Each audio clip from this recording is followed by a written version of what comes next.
बरहो बारिशवा के ओ काठल बेलिया हो बेलिया तरवाना। दुर्गा मैया लिहाली बसेरवा हो बेलिया तरवाना। शीतला मैया लिहाली बसेरवा हो बेलिया तरवाना।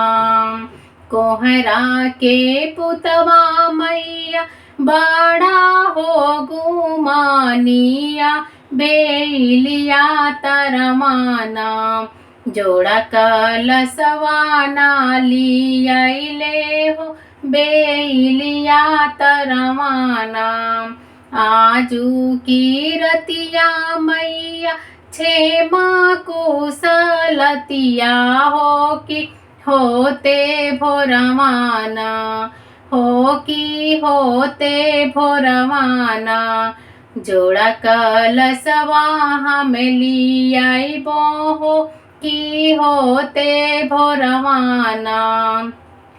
मलिया के पुतवा मैया बड़ा हो गुमानिया बेलिया तरवाना हो बेलिया तरवाना। जोड़ा फुलवाना लियाइले हो बेलिया तरवाना। आजू की रतिया मैया क्षेमा कुशलतिया हो कि होते भोरवाना। जोड़ा सेहरा हम चढ़ाइबो हो कि होते भोरवाना।